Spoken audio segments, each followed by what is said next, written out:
വീണ്ടും ഇതാ കെ.ജെ. ഷൈൻ ടീച്ചർക്കെതിരെ അധിക്ഷേപ പരാമർശം ഉണ്ടാകുന്നു. അതും കോൺഗ്രസ് നേതാവ്, പറവൂർ കോൺഗ്രസ് ബ്ലോക്ക് പ്രസിഡന്റ് എം.എസ്. റെജിയാണ് ഷൈൻ ടീച്ചർ അധിക്ഷേപിച്ചത്. അമൽനാഥ് പാടിച്ചാലുണ്ട് വാർത്തയുടെ വിശദാംശങ്ങളുമായി. അമൽ, ഇത്തരത്തിലുള്ള അധിക്ഷേപ പരാമർശവുമായി ബന്ധപ്പെട്ട നിലവിൽ കേസ് പുരോഗമിച്ചുകൊണ്ടിരിക്കുകയാണ്. ഈ പ്രതികളുടെ വീടുകളിലൊക്കെ തന്നെ ഇത്തരത്തിൽ പരിശോധന നടക്കുന്നുണ്ട്. ഇപ്പോഴും തിരുവനന്തപുരത്ത് ഈ ഷാജഹാന്റെ വീട്ടിലൊക്കെ പരിശോധന നടക്കുകയാണ്. രാവിലെ അവിടെ പറവൂരിലെ വീട്ടിൽ, ഗോപാലകൃഷ്ണന്റെ വീട്ടിൽ പരിശോധന നടത്തുന്നു, ഫോൺ കണ്ടെത്തുന്നു. ഇതൊക്കെ തുടരുമ്പോഴാണ് വീണ്ടും ഇത്തരത്തിലുള്ള അധിക്ഷേപ പരാമർശം നടക്കുന്നത്. എങ്ങനെയൊക്കെയാണ് വിവരങ്ങൾ? പരാതി നൽകിയിട്ടുണ്ടെന്ന് മനസ്സിലാക്കുന്നു അമൽ. ഭദ്ര, കെ.ജെ. ഷൈൻ ടീച്ചർക്കെതിരെ അധിക്ഷേപ പരാമർശവുമായി വീണ്ടും മറ്റൊരു കോൺഗ്രസ് നേതാവ് കൂടി രംഗത്തെത്തിയിരിക്കുകയാണ്. പറവൂർ കോൺഗ്രസ് ബ്ലോക്ക് പ്രസിഡന്റായിട്ടുള്ള എം.എസ്. റെജിയാണ് ഷൈൻ ടീച്ചർക്കെതിരെ ഇത്തരത്തിൽ അധിക്ഷേപകരമായ ഒരു ഫേസ്ബുക്ക് പോസ്റ്റ് ഇട്ടിരിക്കുന്നത്.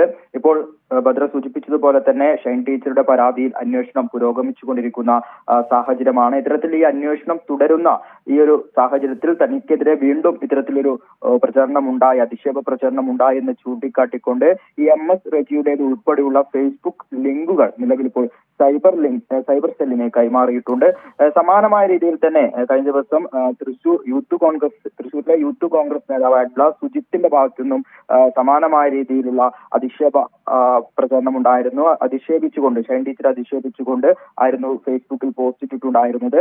ഈ സുജിത്തിന്റെ ഫേസ്ബുക്ക് ലിങ്കും സൈബർ സെല്ലിനെ കൈമാറിയിട്ടുണ്ട്. നിലവിൽ ഇപ്പോൾ കെ.ജെ. ഷൈൻ ടീച്ചർക്കെതിരായ അധിക്ഷേപ പ്രചാരണവുമായി ബന്ധപ്പെട്ട് കേസിലെ പ്രതിയായിട്ടുള്ള കോൺഗ്രസ് നേതാവ് കൂടിയായിട്ടുള്ള ഗോപാലകൃഷ്ണനെ ചോദ്യം ചെയ്യാനുള്ള ഒരുക്കത്തിലേക്ക് നിലവിൽ അന്വേഷണ സംഘം കടക്കുന്നു എന്നുള്ളതാണ്. ഒളിവിൽ തുടരുന്ന ഗോപാലകൃഷ്ണനോട് അടുത്ത ദിവസം അന്വേഷണ സംഘത്തിന് മുന്നിൽ ഹാജരാകുവാനുള്ള നിർദ്ദേശവും നൽകിയിട്ടുണ്ട്. അതേസമയം തന്നെ ഇദ്ദേഹത്തിന്റെ വീട്ടിൽ, പറവൂരിലെ വീട്ടിൽ പരിശോധന നടത്തിയ പോലീസ് ഇയാളുടെ മൊബൈൽ ഫോൺ കണ്ടെത്തുകയും അത് വ്യക്തമായ രീതിയിൽ പരിശോധിക്കുകയും ചെയ്തിട്ടുണ്ട്. കസ്റ്റഡിയിലെടുത്ത് പരിശോധിച്ച സാഹചര്യത്തിൽ വിശദമായ തെളിവുകൾ അടക്കമാകും ഇദ്ദേഹത്തെ ചോദ്യം ചെയ്യുക എന്നാണ് നിലവിൽ മനസ്സിലാക്കാൻ വേണ്ടി സാധിക്കുന്നത്. എന്തെന്നാലും നിലവിൽ ഇപ്പോൾ അന്വേഷണം ഊർജിതമായി മുന്നോട്ട് പോകുന്ന ഒരു സാഹചര്യം തന്നെയാണ്. ആ സാഹചര്യത്തിലാണ് വീണ്ടും മറ്റൊരു കോൺഗ്രസ് നേതാവ് കൂടി ഇത്തരത്തിൽ ഈ കെ.ജെ. ഷൈൻ ടീച്ചർക്കെതിരെ ഫേസ്ബുക്ക് പോസ്റ്റുമായി രംഗത്ത് വന്നിരിക്കുന്നത്. ആ ഫേസ്ബുക്കിന്റെ ലിങ്ക് അടക്കം നിലവിൽ ഇപ്പോൾ സൈബർ സെല്ലിനെ കൈമാറിയിട്ടുണ്ട്. ശരി, അമൽനാഥ് പാടിച്ചാലാണ് വാർത്തയുടെ വിശദാംശങ്ങൾ നൽകിയത്.